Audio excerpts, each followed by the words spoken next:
Magandang umaga po sa inyong lahat. Merry Christmas po.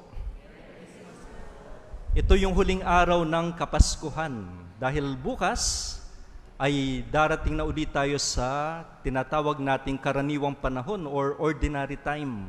Bagamat meron pa tayong mga kapistahan na darating tulad halimbawa ng darating na linggo, yung sa banal na sanggol o Santo Niño, pero the Christmas season is over tomorrow at ito yung huling araw, no? Pwede pa kayong humingi ng mga Christmas gift ngayon, no? Kung hihirit pa, no? O kaya mga iginaldo, pwede pa kayong mangaroling, pero ito yung huling araw. Ewan ko narinig nyo na ito, no? Patawarin nyo ako sa gagawin ko, no? Look at me, son, you are number one, smile at me, hon. You are number one and there's no treasure that I will cherish like you. When the clouds fall, you are like the sun that fills me with warmth. You are number one and all my hopes and dreams I will offer to you. Familiar ba sa inyo yun? Tapos pagkatapos nun, Nido, for the world's number one child, your child. You know how lovely it is to be affirmed. Kung kasama ninyo yung anak ninyo ngayon, sabihin nyo, you're my number one. Sabihin nyo. Yan. Yung asawa ninyo, sabihin nyo, you're my number one. Pag sinabi mong you're my number one, hindi ibig sabihin my number two or number three, no? Pero, you know, it's really great to be affirmed, to be told that we are number one. It's something that we somehow miss many times, yung affirmation na yan. Tayo ba ay na-affirm? Una-una, ano ba yung affirmation? Affirmation is like this, no? You see something positive in the person. Kita mo may magandang nakikita sa taong yun. And then you like the positive thing that you see. Kasi pag ayaw mo yung positive thing na yun, tawag doon ay inggit, no? Pero you like the positive thing that you see in that person. And then in the end, you tell that person that positive thing that you see and like. Otherwise, it will not be an affirmation. Kita mo, magaling nga yung taong yun, pero hindi mo naman sinasabi, it's not an affirmation. It's an affirmation kapag sinabi mo, "Oy anak, ang galing nung ginawa mo kanina. Oy anak, very good, ang tataas ng grades mo." Huh? Etc. And you know, affirmation is needed. And it's something that we yearn for. Kaya yung mga tao na nung sila'y bata pa, na-affirm, then they grow up becoming strong. They grow up, no, yung hindi sila gano'n nadidepress kasi they have been affirmed. Yun nga, no, kasi yung affirmation, pag tinignan natin, there's a shorter word within that. Ano yung shorter word within affirmation? Firm. Ano ibig sabihin ng firm? Matibay, malakas. Kaya nga, no, kung may diploma ka or certificate, ano yung makikita mo sa baba? Signature, no? Anong tawag natin sa signature sa Tagalog? Pirma, di ba? Pirma. Kapag may cheque ka, kailangan merong pirma. Firma, galing sa Espanyol. At paano yung pagsali nun sa Tagalog? Nakasulat, no? Pinagtibay ni, and then nandun yung pirma. Because it has been affirmed. It is made firm by the signature. Ganun ang ginagawa ng affirmation. Pinapalakas yung isang tao. At tulad ng sinabi ko, no? Marami sa mga tao, later on, they become depressed. Why? Because maybe they were not affirmed.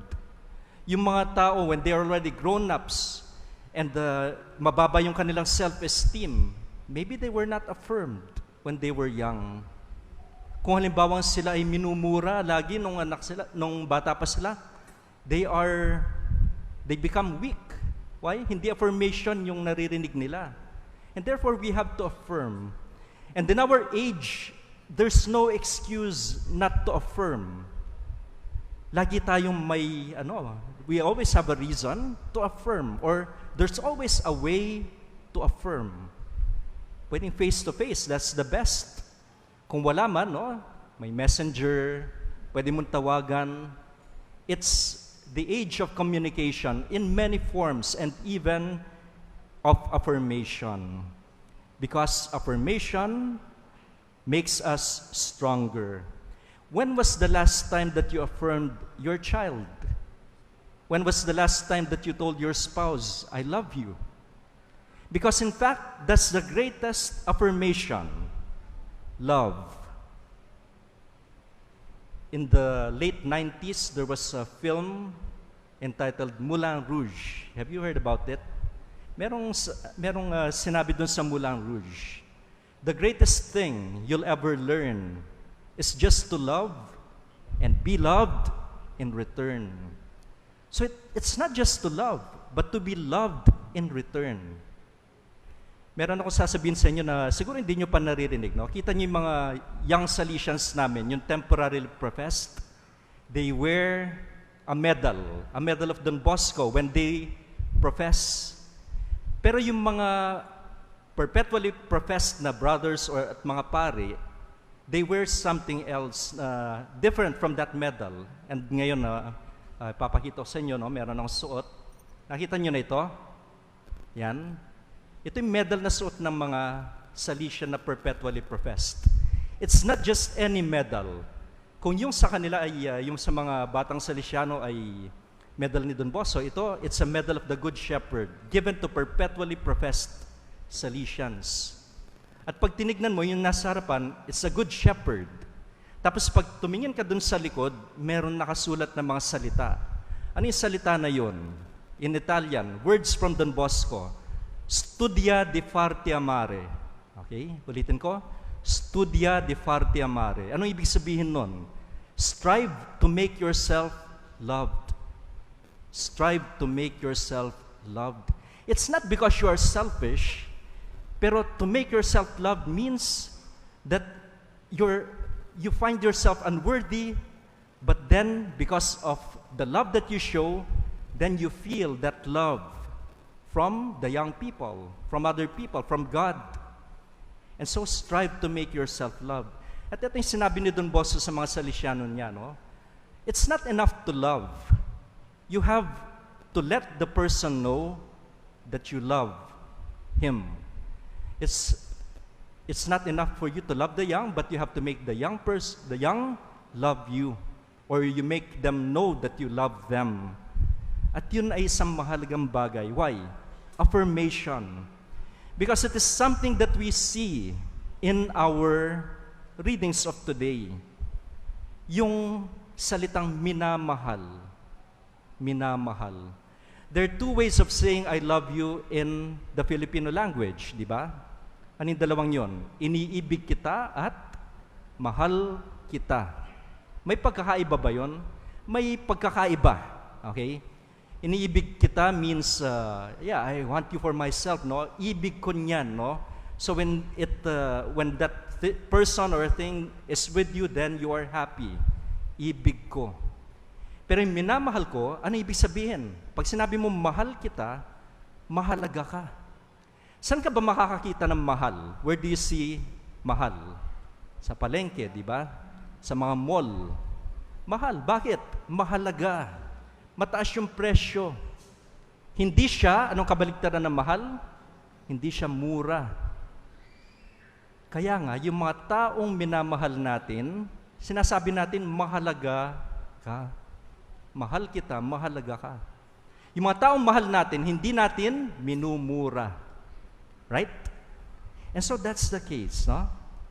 Mahal. And these are the words that we hear in our readings of today. Nung bininyagan si Jesus, yun yung narinig natin mula dun sa tinig, yung nabasa natin, no? Yun yung narinig ng lahat, no? Ikaw ang minamahal kong anak. Lubos kitang kinalulugdan. Ikaw ang minamahal kong anak. You are my beloved son. You are number one. Ha? Ikaw ang minamahal kong anak.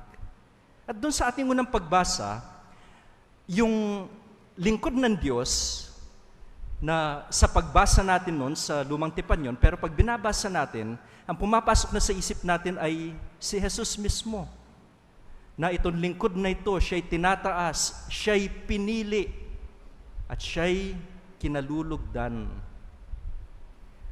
Si Jesus ay kinalulugdan ng Ama.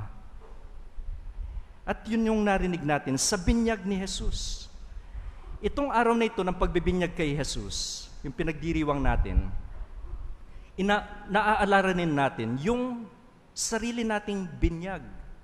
And it's very close to that. Unang-una, nung bininyagan siya, yung binyag mula kay Juan Bautista, ano yung binyag na yun? It's a baptism of repentance, pagbabago. Kaya yung mga tao nagpapabinyag kay Juan Bautista para sila ay patawarin sa kanilang mga kasalanan at sila'y nagbabago. Si Jesus, hindi na niya kailangan yun. Pero anong ginawa ni Jesus? Pinagdiwang natin, Adbyento at Kapaskuhan, na siya ay naging tulad natin. He was made one of us. Kaya nga, siya rin ay nagpunta sa Jordan para mabinyagan. Bagamat hindi siya nagkasala.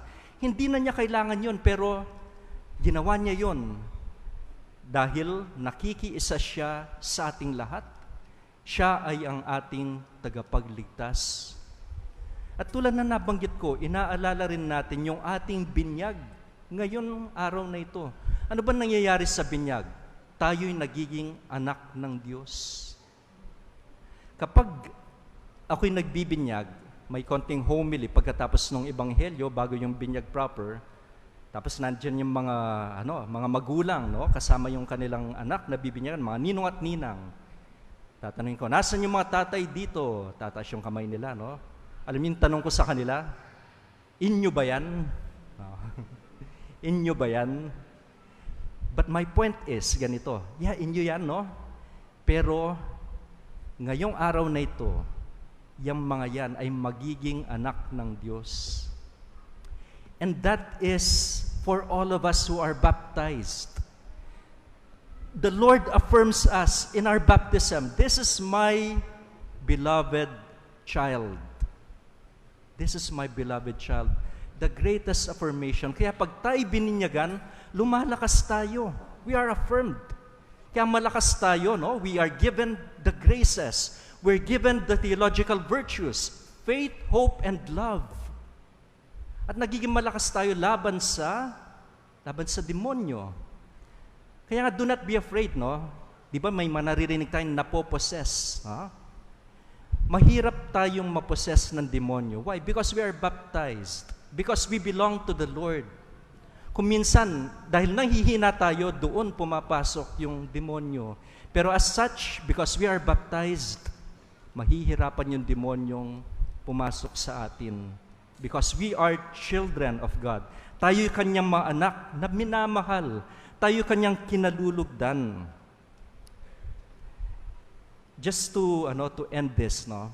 May magandang bahagi itong CP mula kay San Lucas. We're in year C, and we read the account of the baptism from the Gospel of Luke. And there's one detail here na siguro it escaped you.